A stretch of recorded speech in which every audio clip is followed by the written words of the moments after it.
Olá, galera do YouTube, Nós e Vós Contando Histórias. Então, eu sou a professora Cíntia, sou professora de arte e você está aqui no nosso canal, né, Nós e Vós Contando Histórias.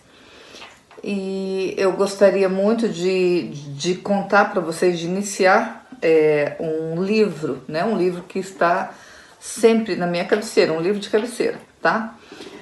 Eu ganhei, na realidade, assim, esse livro nos foi emprestado por uma pessoa muito querida da nossa família, Simone, e depois que li, eu tive a necessidade de adquirir, né, um livro desse, então ele está sempre comigo, e eu gostaria de compartilhar com vocês essa história. É um livro um pouco longo, então eu vou contar em capítulos, né, mas é um livro muito especial, tá? Então chama-se O Evangelho Secreto da Virgem Maria, de Santiago Martim, tá? Então eu gostaria de ler para vocês.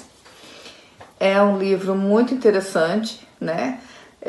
Então ele conta a história de Nossa Senhora como se fosse relatado por ela. Então, quando eu li esse livro, eu achei ele muito emocionante.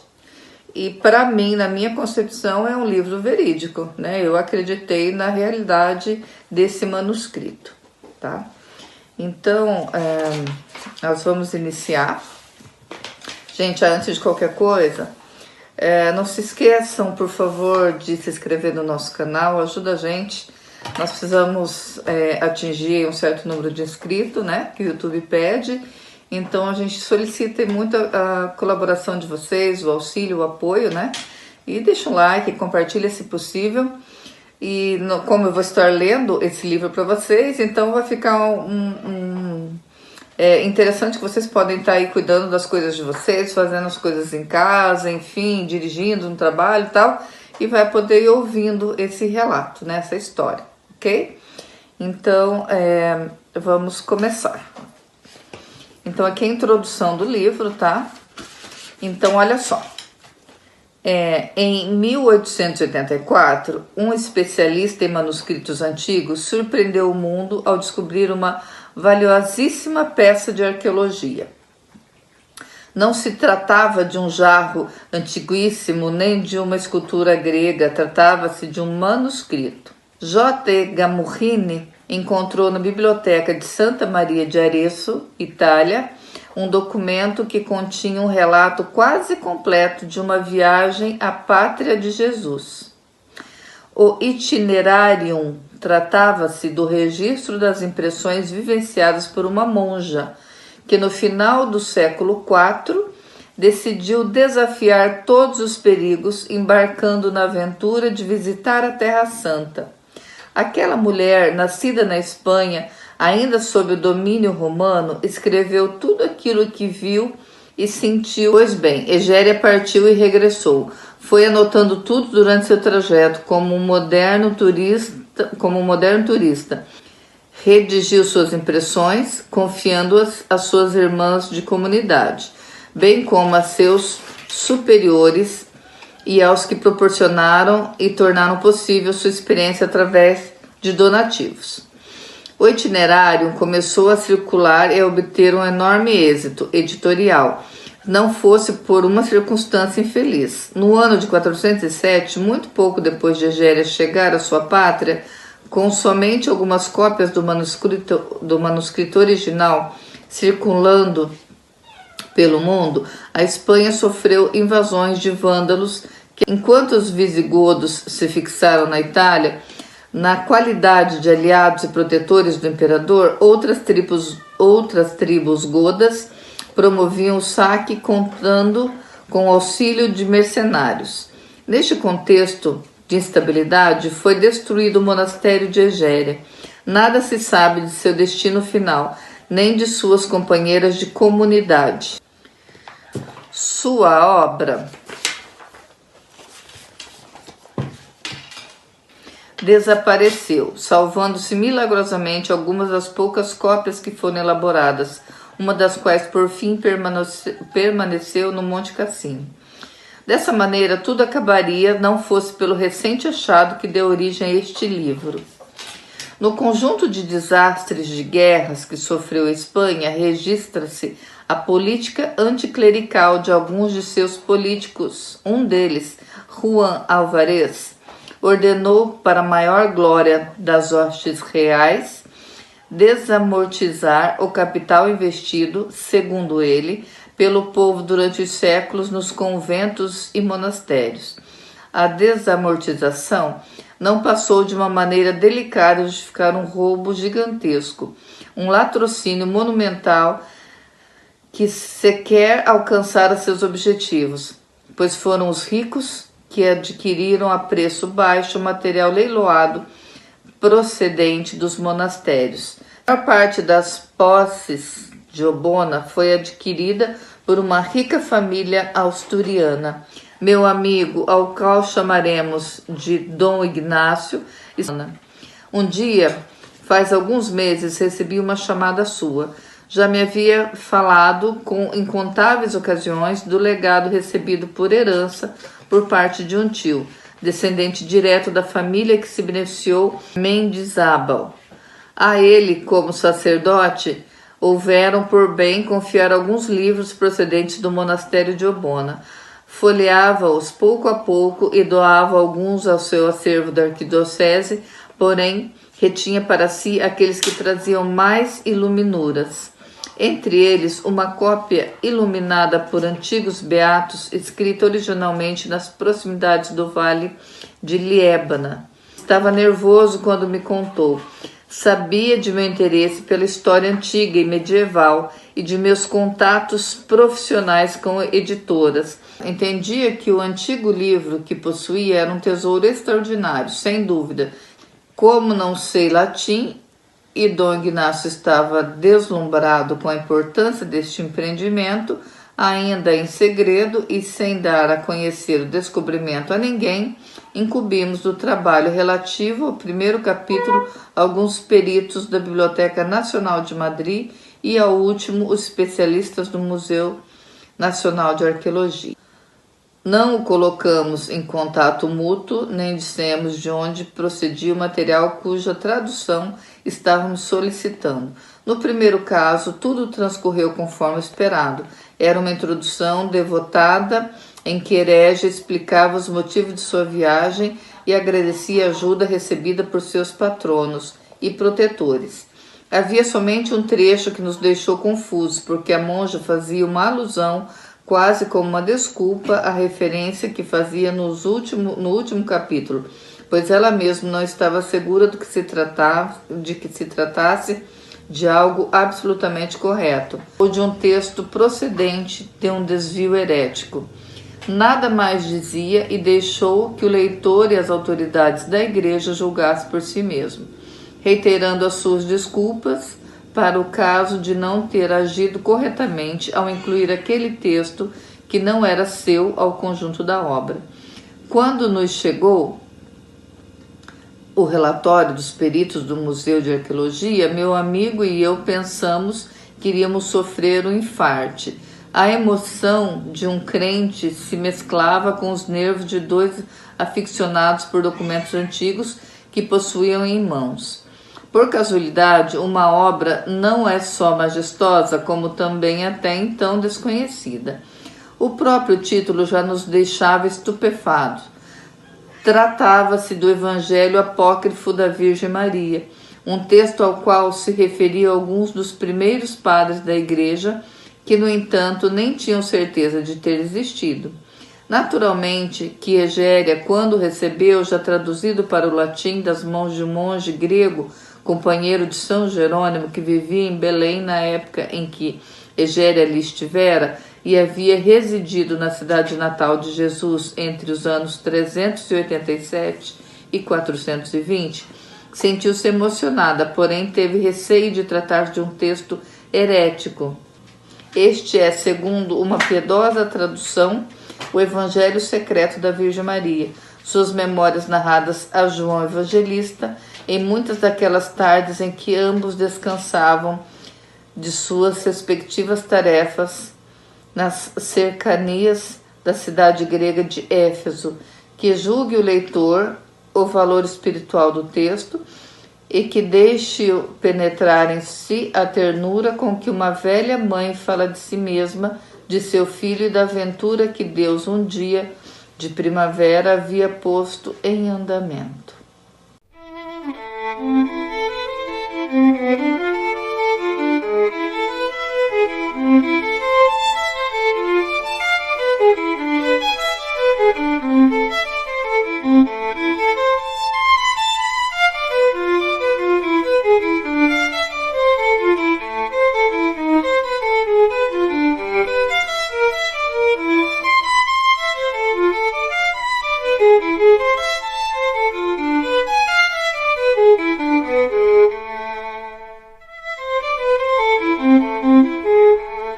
Primeiro capítulo, tinha 15 anos.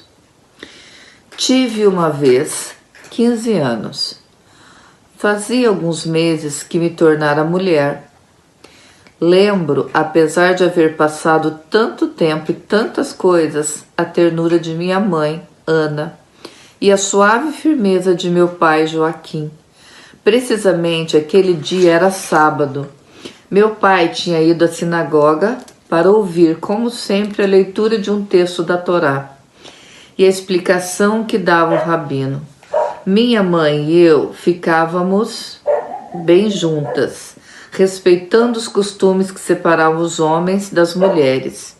Nesse dia não pudemos comparecer e aguardamos a volta de Joaquim, para que nos dissesse o que havia ocorrido. O sol já se recolhia e o sábado terminava quando meu pai nos transmitiu o texto que fora lido na sinagoga. Era do profeta Isaías, um dos meus favoritos. Com voz solene e mais cantando que recitando, Joaquim disse: Que belos são sobre os montes os pés do mensageiro, que anuncia a paz, que traz boas novas, que anuncia a salvação, que diz a Sião: já reina teu Deus, uma voz. Teus vigias elevam a voz, emitem gritos de júbilo, porque com seus próprios olhos vem o retorno de Yahvé a Sião. Prorrompei em uníssono em gritos de júbilo solitários em Jerusalém, porque Yahvé consolou seu povo e resgatou Jerusalém. Independente disso, meu pai nos explicou o que havia dito o rabino do nosso povoado. Asaf, filho de Coré, tratava-se de um homem amável, idoso, sempre carinhoso com todos. Por isso, sempre o ouvi com dedicação, interrompendo as brincadeiras de meus primos quando ele passava, pois todos queriam beijar a orla de seu manto. Joaquim disse a mim e a minha mãe que naquela manhã Asaf estava preocupado. As notícias que chegavam das cidades que abrigavam destacamentos romanos não eram boas. Falava-se de tumultos entre alguns dos nossos, e inclusive se comentava que na longínqua Jerusalém havia muita inquietação e que alguns rabinos haviam dito que a chegada do Messias poderia estar próxima, segundo se podia deduzir de certa profecia que fazia referência a seu nascimento em Belém, a cidade de Davi. Asaf, tranquilo como era, não desejava alarmar seus ouvintes, entre outras coisas porque, como ele mesmo lembrou esta manhã, notícias semelhantes se produziam desde que os romanos ocuparam Israel, e mesmo antes, sob a dominação dos sírios de Antíoco. Sem dúvida, meu pai comentou, naquela ocasião a voz do nosso rabino parecia menos tranquila que de costume e suas recomendações sobre calma eram menos convincentes. Algo se preparava e pessoas como Asaf, meu pai ou minha mãe, o intuíam sem saber exatamente do que se tratava. Por isso o rabino escolhera o texto de Isaías para transmitir uma mensagem de paz e esperança aos habitantes de nossa aldeia. Se o Messias estava por vir, como alguns diziam, deveríamos manter a calma, porque sua chegada seria do príncipe da paz. Qualquer outra atitude seria, no fundo, uma falta de confiança no Todo-Poderoso, em cujas mãos estão sempre nossas vidas. Estas coisas sempre entusiasmavam minha mãe e a mim. Ouvíamos Joaquim apertadas uma contra a outra junto ao fogo do nosso lar, em uma noite de Nissan, bela e suavemente fresca. Nós duas acreditávamos firmemente no que a Torá e os outros livros sagrados ensinavam, e Ana tinha muito cuidado ao ensinar-me o significado da fé em Yahvé, o amor e o respeito que lhe devíamos, e a necessidade de observar fielmente a aliança que ele havia pactuado com o nosso povo. Por isso, não nos surpreendia nada do que pudesse ocorrer, pois estávamos convencidas de que a um só gesto de Deus, nem as poderosas legiões romanas poderiam enfrentar o Messias quando este surgisse no mundo. Aguardávamos sua chegada e rezávamos todos os dias para que isso ocorresse o mais cedo possível. Mas nunca antes do tempo indicado, do momento em que a vontade do Todo-Poderoso previra. Eu, mais do que minha mãe, por causa de meus 15 anos recém-completos, gostava de sonhar com o Messias. Também o faziam minhas companheiras e falávamos muito dele nos nossos encontros, principalmente na fonte do povoado, quando íamos lavar nossas roupas no arroio. Porém, eu desejava ardentemente que esse Messias fosse o mensageiro da paz e do amor de Deus. Dois sentimentos que meus pais sempre me ensinaram, embora quase todas as minhas amigas se dedicassem em falar de palácios e de grandes festas.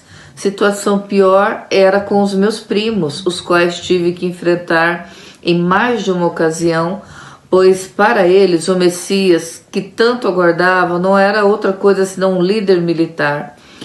Quando eu lhes falava das qualidades espirituais que adornariam sua alma, eles zombavam de mim, dizendo que eu era uma menina incapaz de entender o que convinha ao povo de Israel, acreditando que o Messias bondoso fosse capaz de expulsar os romanos de nossa pátria.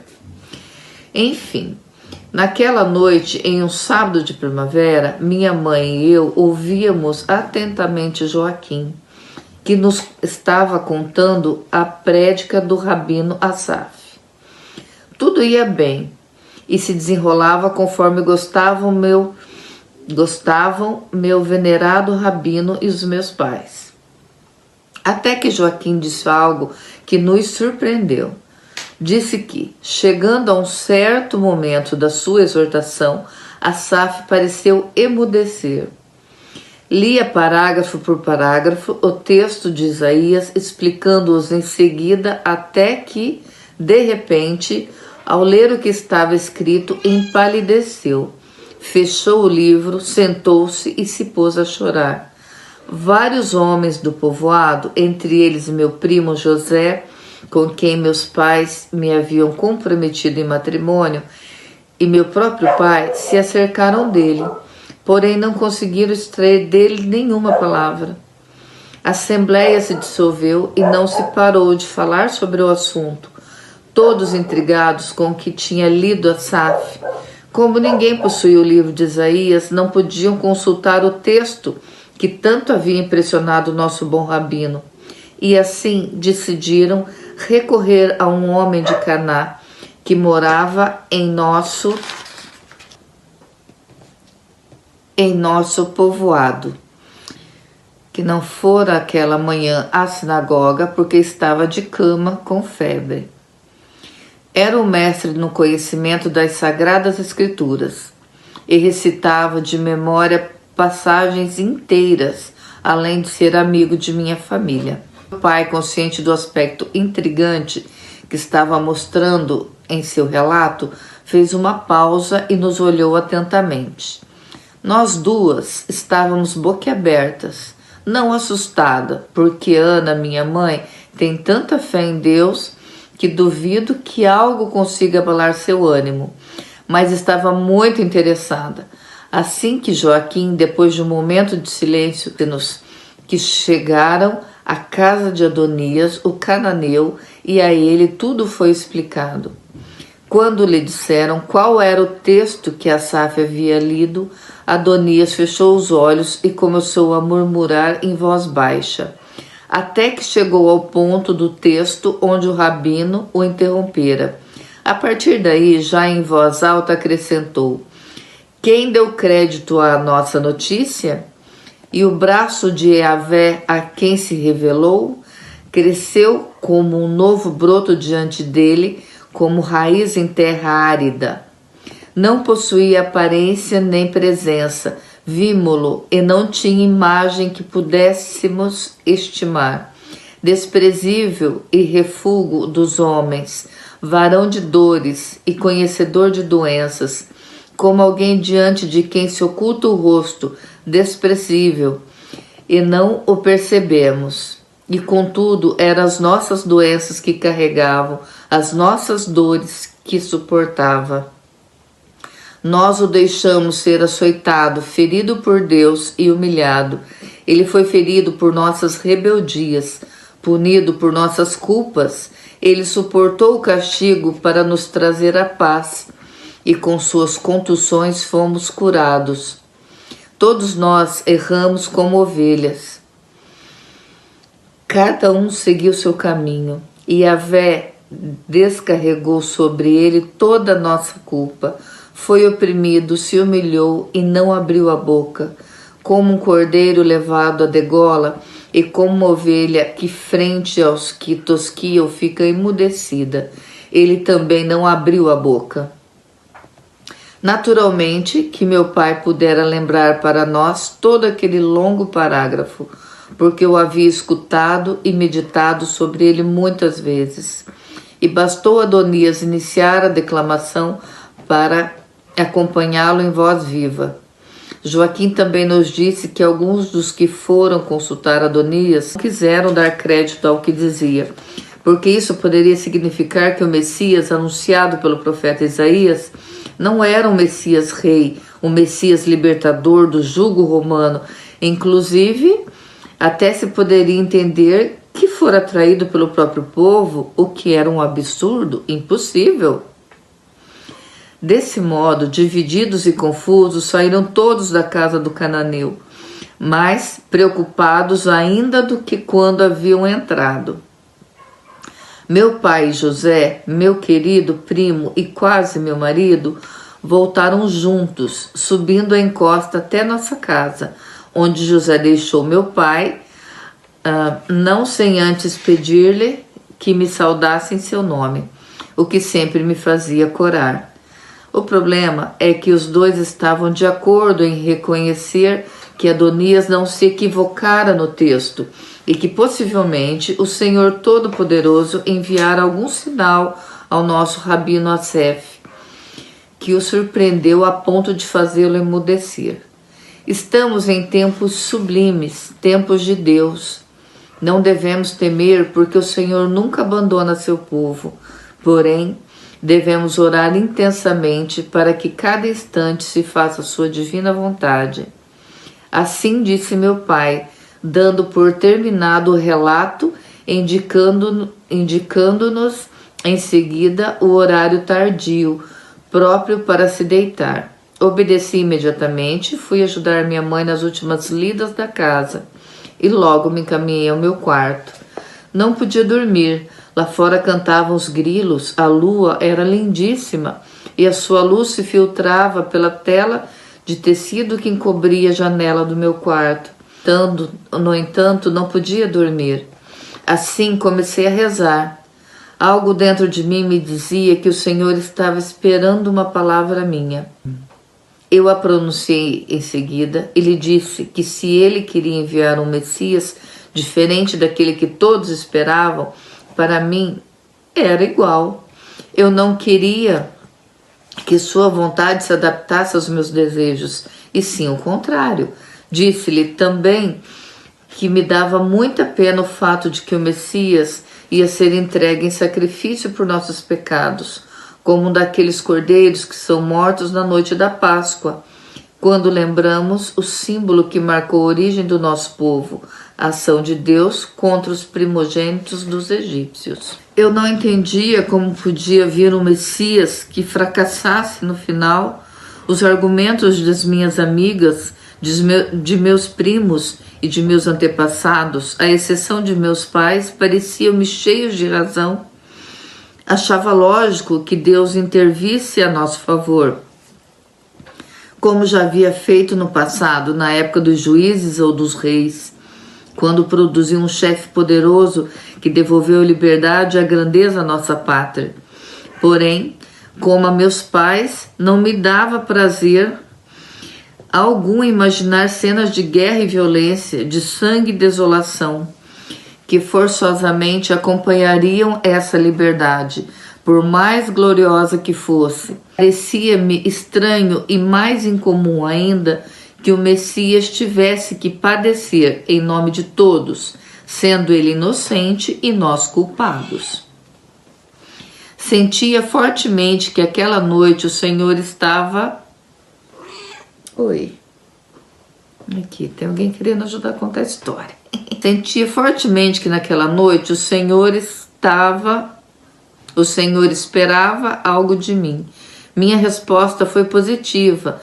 Disse-lhe que por mim as coisas se fariam de acordo com a sua vontade e não segundo meus cálculos ou previsões. Portanto, se ele, Yahvé, resolvera que as coisas iriam se desenvolver a seu modo, eu aceitaria. E como em ocasiões anteriores, ofereci-me para ajudar no que fosse possível.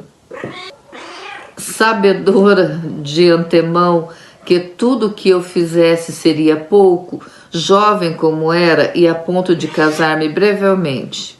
Foi quando tudo ocorreu. Confesso que não me assustei. B. Me assustei, sim.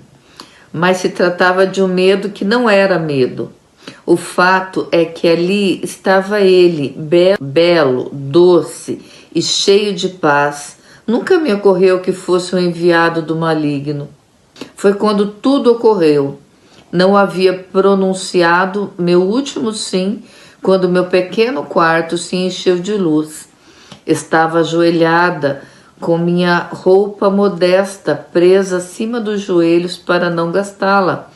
Sua paz e minha paz se entrelaçavam, como se em meu interior nunca tivesse existido outra coisa senão a harmonia divina. Uma paz semelhante a que esse mensageiro do Senhor emanava. Estou me referindo ao anjo Gabriel. Não só era belo e cheio de paz, mas também falava. Se tivesse permanecido calado, talvez eu tivesse brincado com ele, pois era grande minha sintonia entre sua alma e minha tranquilidade.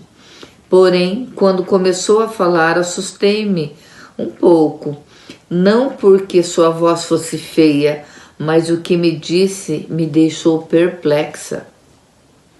Alegra-te, cheia de graça, o Senhor é contigo.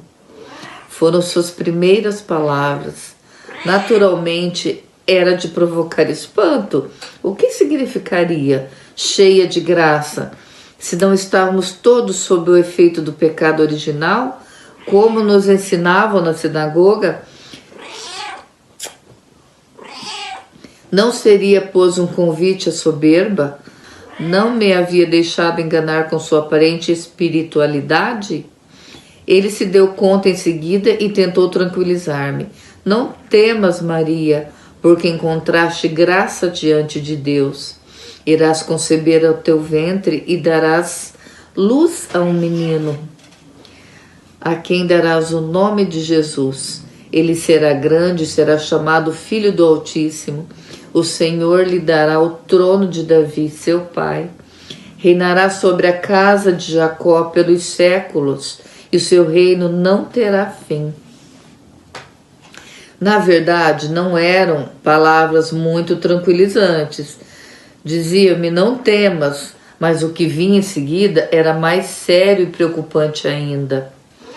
Sem dúvida, acostumada a responder um sim a tudo que Deus me pedia e já com certeza íntima que tinha... Ai, menina... E com certeza íntima que tinha de que aquele era um mensageiro seu, nem pensei no problema em que me metia, nem nas consequências que poderiam resultar o fato de eu já estar de uma maneira ou de outra casada, pelo menos comprometida com José.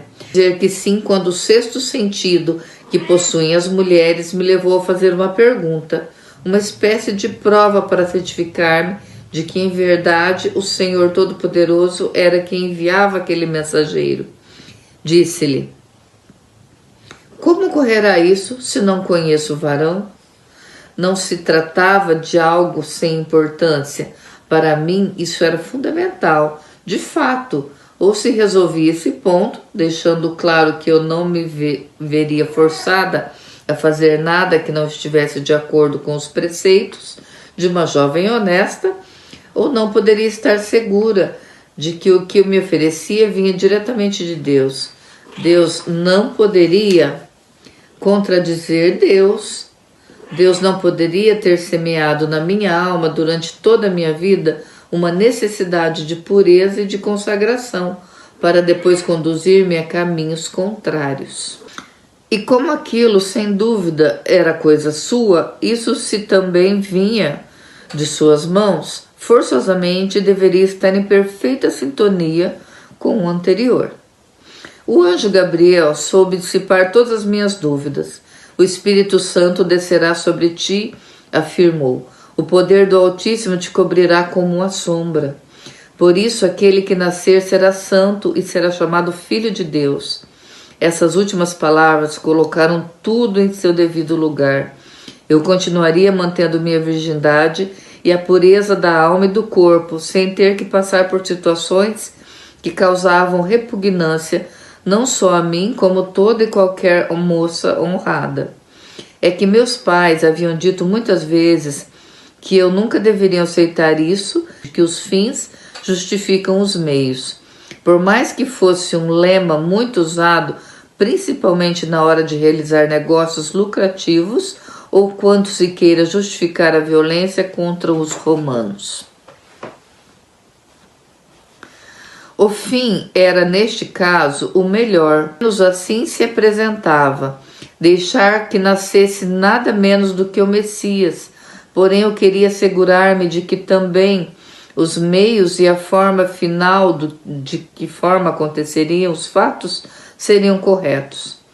Basicamente, se assim não ocorresse, eu saberia de imediato que por trás disso não se encontravam os desígnios de Deus.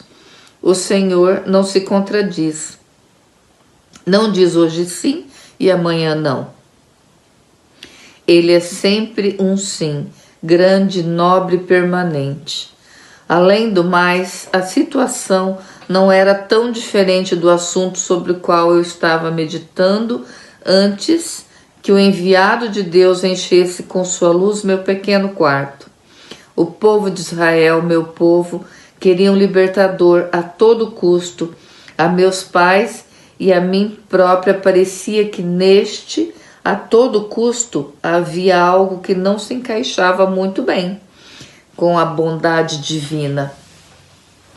Nós também desejávamos que viesse o Messias para nos libertar do jugo estrangeiro, porém não a qualquer preço, não ao preço do ódio, da guerra ou da violência. Ainda estava tecendo essas conjecturas quando o anjo voltou a falar. Quem sabe pensava que eu não tinha mais dúvidas. O fato é que acrescentou: olha, também para Isabel.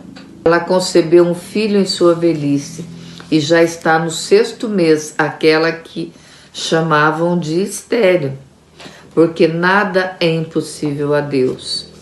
Não havia necessidade deste argumento, porque eu já estava decidida, de modo que, para evitar que suspeitasse de minha vontade de aceitar o que Deus me pedia, precipitei-me a dizer-lhe o que gritava meu coração desde o primeiro momento, uma espécie de consentimento matrimonial, um sim, quero, que saía de mim com tanta força que inclusive me assustou, porque eis aqui a escrava do Senhor. Disse-lhe, faça-se em mim segundo a sua palavra. Então Gabriel foi embora, sorriu-me e se foi. Senti algo como um beijo em minhas mãos, como o roçar das asas de um pássaro, suave e doce. Porém, o melhor foi o seu sorriso. Durante todo o tempo que durou o nosso encontro, pareceu como se ele estivesse nervoso, mais ainda do que eu. Sua atitude era de expectativa de alguém que teme que possam duvidar de seu pedido e que se joga todo nele. Depois compreendi que não só ele, mas também a criação inteira dependia das minhas palavras naquela noite de primavera. Todos aguardando que uma insignificância como eu, uma menina de 15 anos que apenas começara a ser mulher, desse permissão ao Todo-Poderoso para inaugurar uma nova criação, uma nova aliança, uma história de amor definitiva e eterna com um povo no qual cabiam todos os homens. O fato é que eu disse sim, disse ao mensageiro para levar o recado ao Senhor. Não pensei demais nas palavras exatas, foram as que saíram da minha alma naquele momento. Já se sabe como são essas coisas. Se te dessem tempo, talvez eu comporias uma bela oração, e inclusive tu a encomendarias a um rabino ou a um homem versado em letras. Mas assim, de repente, uma pobre adolescente de aldeia só ocorreu usar a linguagem simples e vulgar a que estava acostumada, sem adornos nem sofisticação. Por isso falei em escrava. Eu não era escrava, meus pais eram livres e tínhamos a dignidade e desejos da liberdade que sempre caracterizavam o nosso povo. Eu era e sempre fui contra a escravidão, por mais que algumas pessoas do povoado tivessem escravos em suas casas e que outros dissessem que sem a existência dos escravos nada funcionaria. Sobre o ponto de vista econômico, em minha casa, isto de usar maus meios para bons fins nunca nos agradou.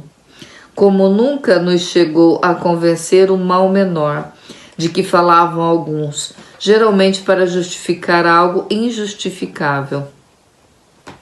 Contudo, na hora de expressar meu consentimento, falei aquilo de escrava. Pode parecer uma bobagem, um contrassenso, inclusive, uma vez que eu era contra a escravidão. Porém, tampouco me arrependo, apesar de terem se passado tantos anos e de eu ter meditado muito sobre isso. Não só respondi prontamente, sem pensar, como também, se agora tivesse que repetir tudo de novo, eu diria o mesmo. Quero ser escrava do Senhor, somente do Senhor, isto sim.